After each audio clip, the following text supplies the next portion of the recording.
Hello dear students, मैं राहुल राज और मैं आप लोग का स्वागत करता हूं इस एनसीईआरटी के सीरीज में।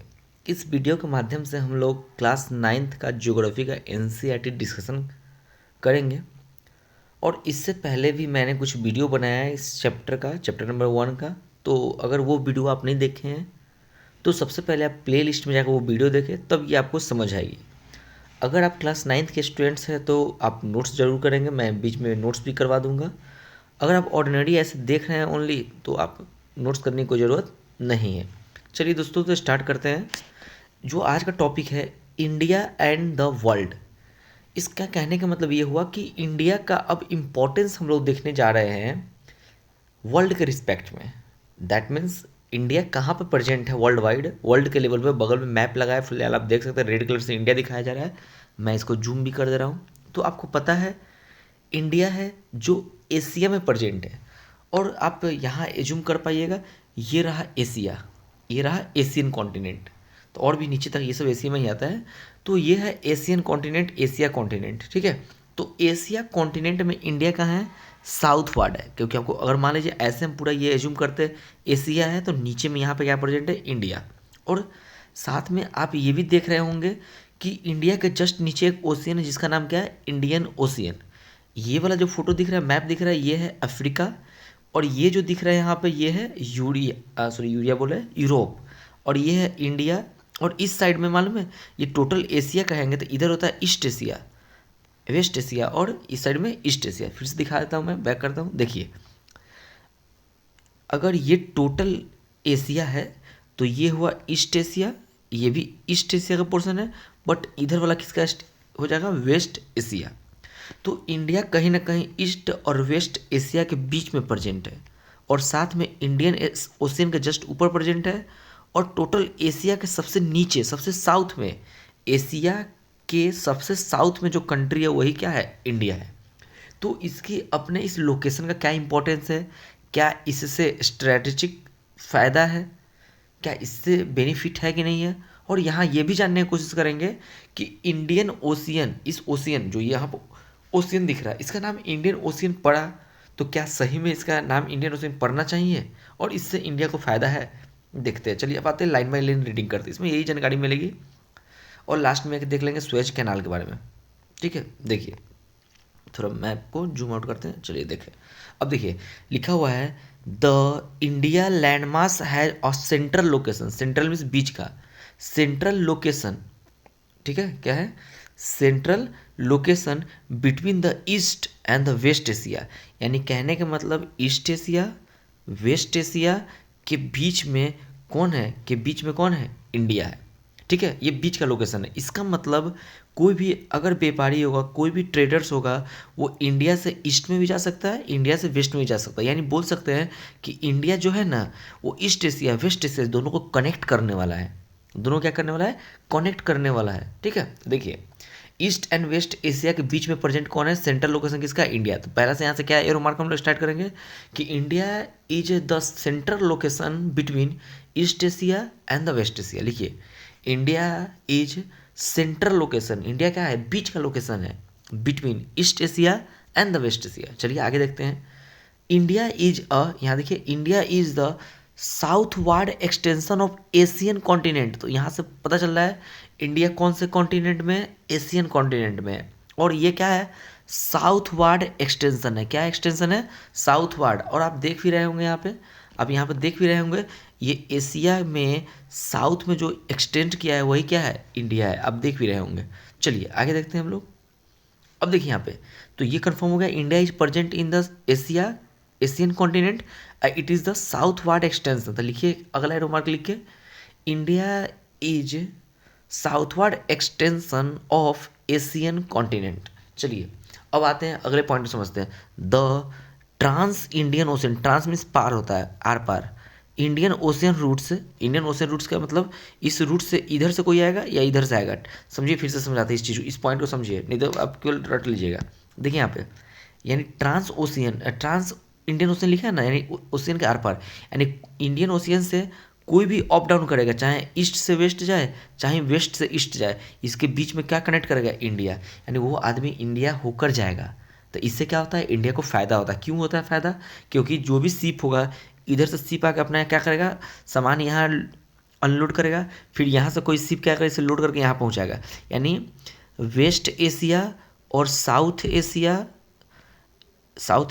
नीचे ये south Asia, east Asia, Africa, ये सबसे कनेक्ट होता है क्या, इंडिया कनेक्ट होता है ट्रेड के मामले में। तो ये लिखा हुआ है यहाँ पे कि the trans Indian ocean routes which connect the countries of Europe, Europe को भी देखो यहाँ से ये यूरोप को कनेक्ट कर देगा ऐसे, यूरोप इन द वेस्ट, यानी वेस्ट में किसको कनेक्ट किया, यूरोप को, ठीक है, Europe and countries of east Asia provide the strategic central location of India. यानी कहने का मतलब देखिए, ये इंडिया है, इंडिया से कनेक्ट हो जाएगा वेस्ट में क्या, यूरोप, और ईस्ट में क्या में कनेक्ट हो जाएगा, एशिया, ठीक है। इससे क्या फ़ायदा होता है, स्ट्रेटेजिक मतलब जिससे बेनिफिट हो, जिससे आप वर्ल्ड वाइड इफेक्ट कर सकते हैं, स्ट्रेटेजिक, ठीक है।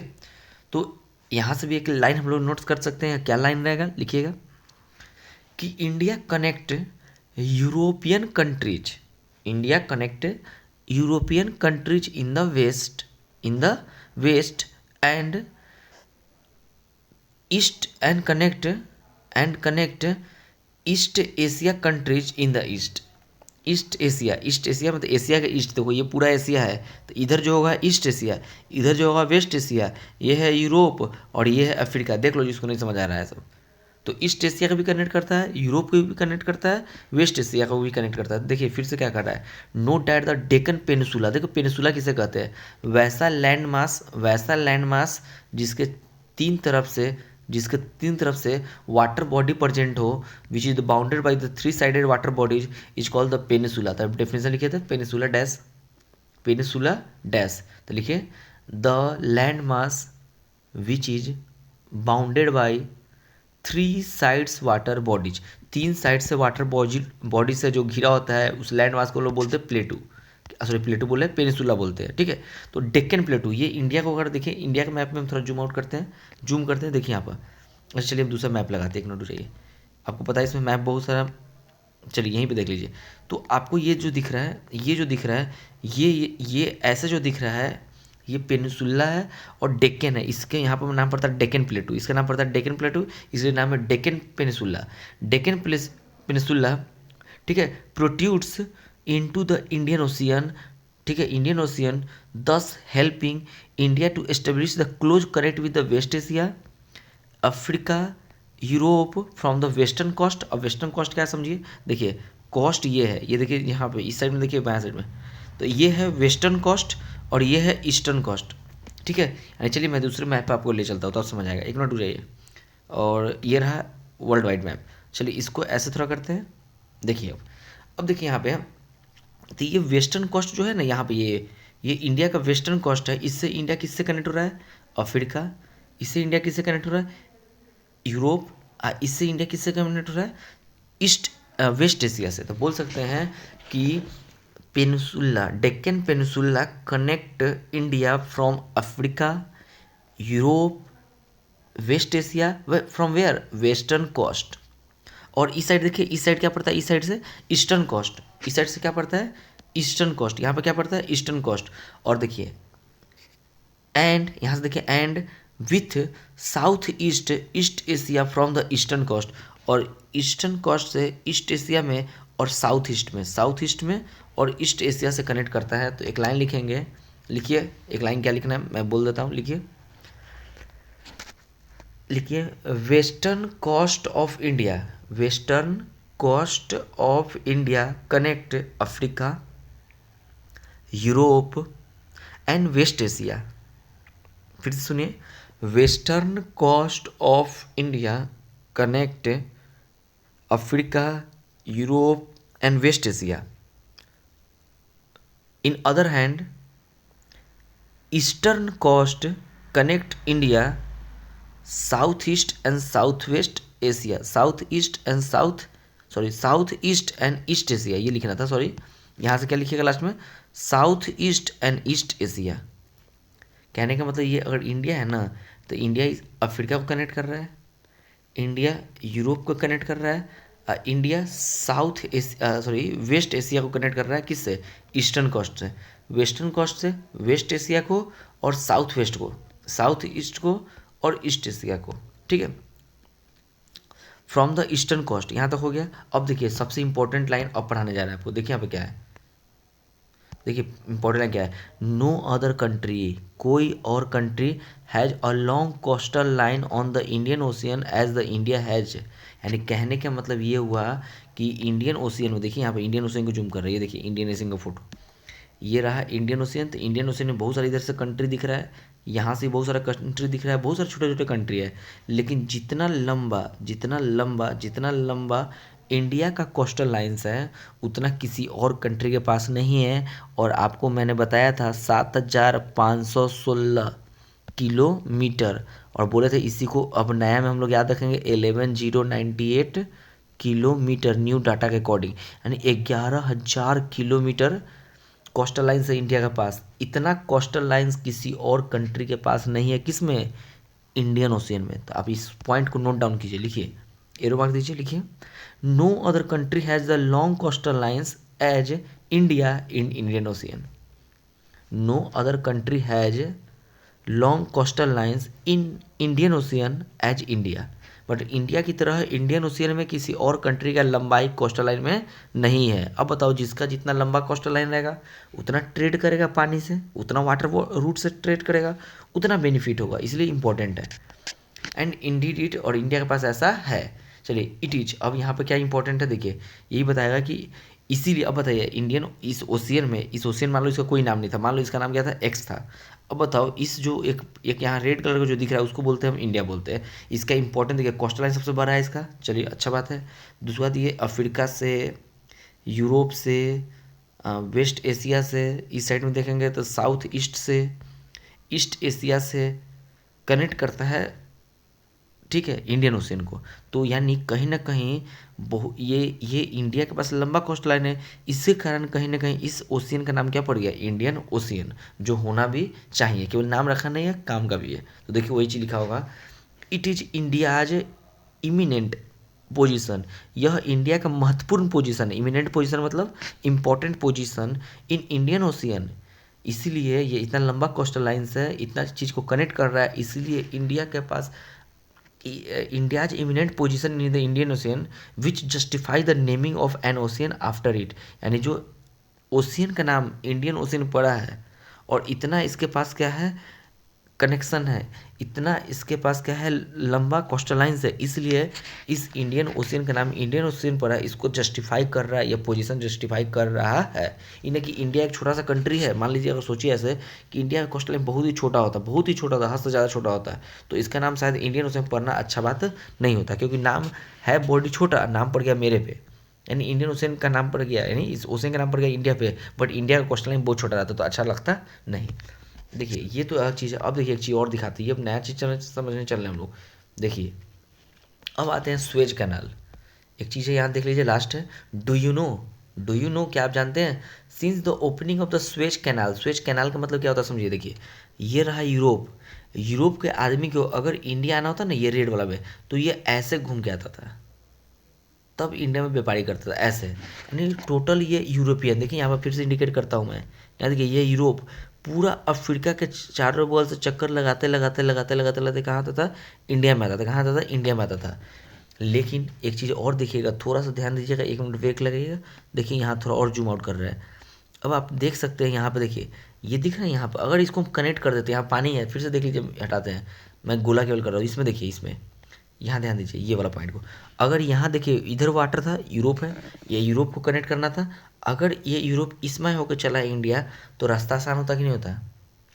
इसको थोड़ा मैं जूम आउट करके दिखा रहा हूँ, आप लोग तब समझ आएगा। देखिए ऐसे समझिए, हाँ अब देखिए पहले का था ये यूरोप है, ये क्या है? ये यूरोप है, ऐसे घूम के आता था इंडिया व्यापारी करने, मतलब ट्रेड करने। और मान लो ये पोजीशन दिख रहा है, ये गोला वाला, इसमें अगर हम एक कैनाल निकाल देंगे तो ऐसे आएगा, तो सस्ता पड़ेगा कि नहीं पड़ेगा? तो वही यहीं पर ये इजिप्ट पड़ता है, यहाँ पर क्या पड़ता है? इजिप्ट पड़ता है, ठीक है। यहाँ पे इस लोकेशन को थोड़ा मैं जूम करने की कोशिश कर रहा हूँ आप लोगों को दिखाने के लिए। देखिए चलिए, ये जो दिख रहा है ना, ये वाला, ये छोटा land mass, that is the Egypt. ये क्या है? इजिप्ट है। इसी में यहाँ पे एक दिख रहा है यहाँ पर, ठीक है। और यहाँ पे क्वेश्चन दिख रहा है, इसको कैनाल से जोड़ दिया गया, इसे बोलते हैं स्वेज कैनाल। और जैसे ही स्वेज कैनाल 1869 कब ओपन हुआ, 1869 में स्वेज कैनाल को ओपन हुआ, तो पता है ना जो डिस्टेंस पड़ता था अफ्रीका के यूरोप को आते अफ्रीका के चारों बगल से इंडिया में, वो रिड्यूस्ड हो गया, घट गया कितना, 7000 किलोमीटर। कितना घट गया, 7000 किलोमीटर। तुम ही सोचो ना, अगर तुम 17,000 किलोमीटर लॉन्ग ट्रैवल करके कहीं जा रहा था ट्रेड करने, और अब 10,000 जाना पड़ता है, तो 7,000 किलोमीटर बचा है, यानी कितना फ्यूल बचा होगा, कितना कॉस्ट बचा होगा।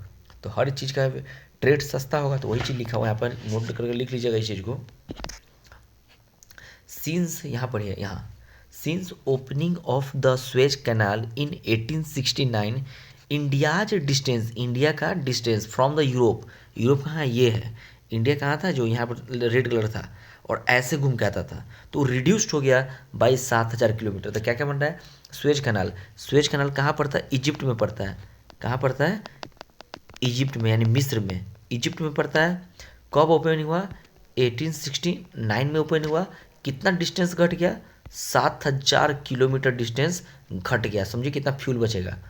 तो आई होप ये समझ गए होंगे। डू यू नो में कि आपसे स्वेज कैनाल पूछेगा कहाँ है, तो आप बोल सकते हैं इजिप्ट में है। कब ओपन हुआ, तो 1869 में। कितना रिड्यूस्ड हो गया डिस्टेंस यूरोप और इंडिया का, 7,000 किलोमीटर। लेकिन एक चीज़ और बताइए, सबसे पहला क्वेश्चन कि स्वेज कैनाल पर किसका पावर चलता है, ये किसके अंडर में, कौन से कंट्री के अंदर में आता है। आपसे कोई पूछे तो आप बोलेंगे इजिप्ट के अंदर में आता है। यानी स्वेज कैनाल से कोई भी अगर शिप जा रहा होगा पानी में या कुछ भी जाएगा, तो उसमें जो टैक्स लेगा, पैसा लेगा, वो कौन लेगा, इजिप्ट लेगा। क्योंकि इजिप्ट के ज़मीन में कैनाल बनाया गया, नाला टाइप में बनाया गया, जिसको ओपन कर दिया गया कनेक्ट करने के लिए। तो अब यहाँ से आराम से जहाज चला जाता है।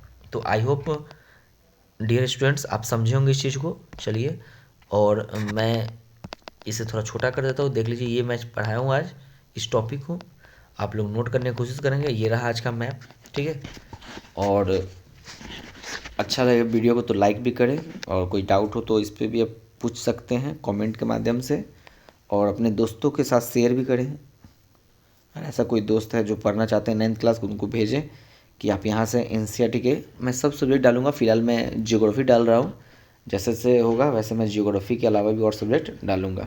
ठीक है दोस्तों, मिलते हैं अगले वीडियो में। जय हिंद।